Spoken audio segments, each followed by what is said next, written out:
In the busy city called New York, where yellow taxis honk and steam rises from hot dog carts, there lived a boy named Milo. Milo was 7 years old, with curly brown hair and the blue cap that he always wore. Even when it rained, he called it his lucky cap, and he never left home without it. Milo lived in a tall red brick building with old pipes that made strange sounds, and an elevator that said ding in a funny way every time it opened. He loved to jump downstairs, ride his skateboard down the hallway, and slide in his socks. His mom always called out, "Milo, slow down," but Milo never really slowed down. 2 blocks away lived a girl named Zoey. She was 6 years old with long hair full of colorful clips. Each clip had a meaning. Today she wore a yellow clip that meant curious. Zoey walked quietly, watching animals, looking at clouds, and writing everything in her little yellow notebook. She always kept it in her backpack and filled it with pictures of birds, funny words, strange dreams, and things people said on the street. Every morning before school, Milo would ride his skateboard to the corner where Zoey waited in front of the bakery. Mrs. Chen always gave them a small blueberry muffin and said, "Smart kids need sweet mornings." Then they would walk together past the newsstand where Mr. L always had a riddle, past the flower shop with twin brothers who argued over roses, and past Miss Lola with her tiny dog who always wore matching hats. And they would say good morning with a wave.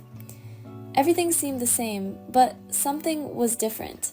A little strange feeling. Not scary, not sad, just something missing. Like a puzzle with one piece gone. Sometimes during class, Zoey would stare out the window and tap her pencil on the notebook. Sometimes Milo would stop in the middle of skateboarding and look around like he heard something that was not there.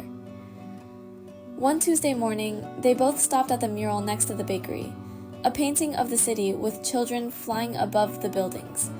Zoey looked up and said, "Milo, do you ever feel like someone is supposed to be with us?" Milo held his skateboard and nodded. "Yeah, like we are a team of 3, but the third person is not here yet."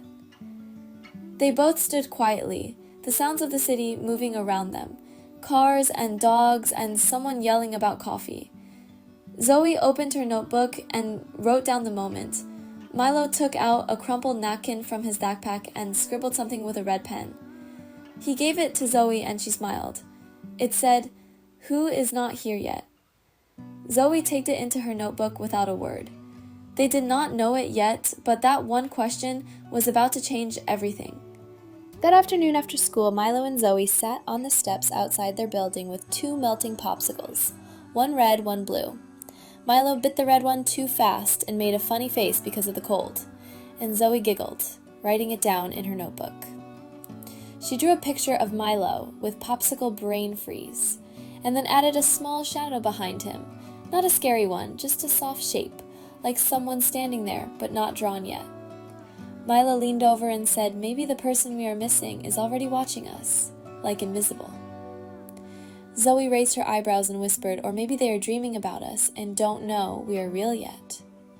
Then they both looked at the street, like expecting someone to walk by, someone who would stop and say, "Hi, I think I belong with you."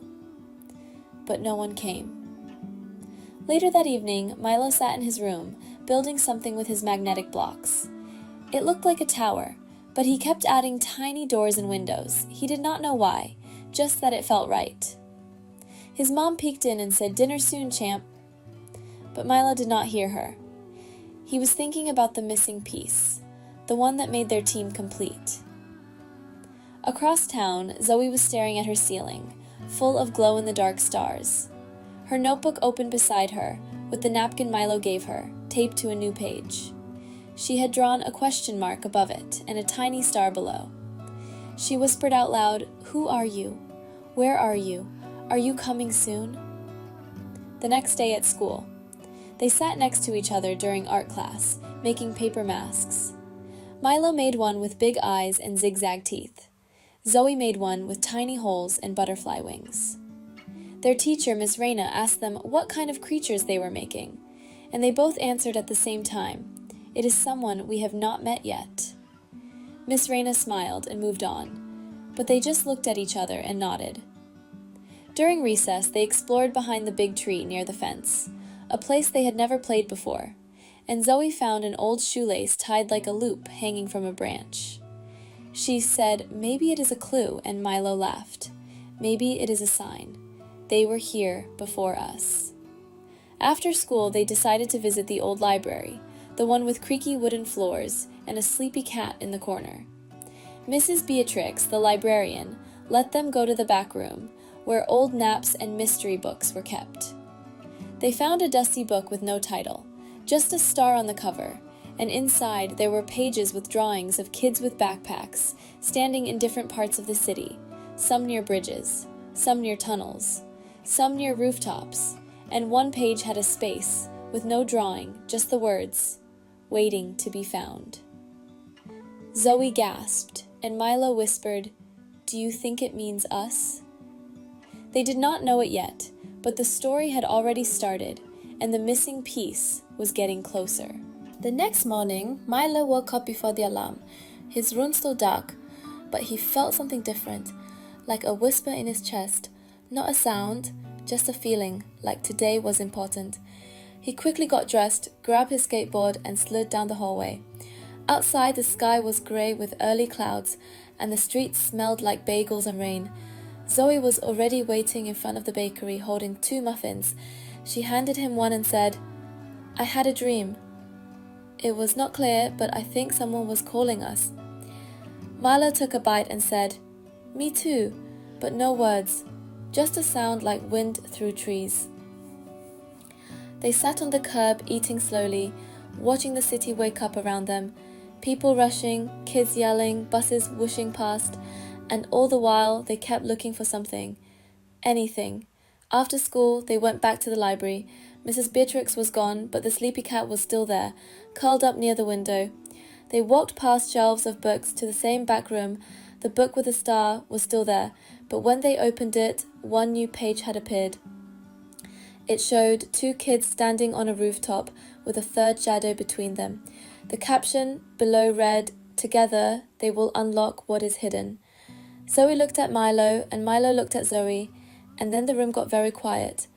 Even the cat stopped purring. That night, as Milo lay in bed, he took out a flashlight and pointed it at the ceiling, tracing lines between the glow-in-the-dark stars like they were forming a map.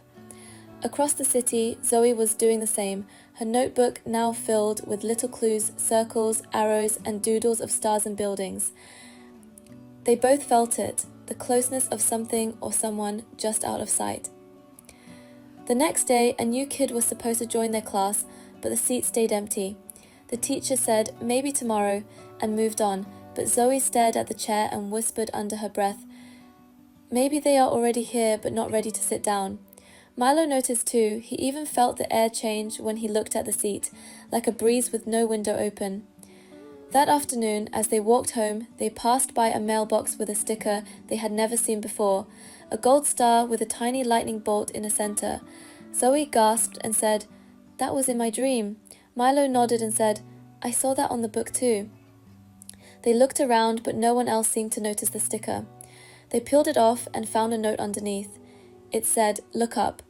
They both tilted their heads back and saw nothing, just sky wires and the top of tall buildings, but somehow they knew it meant something.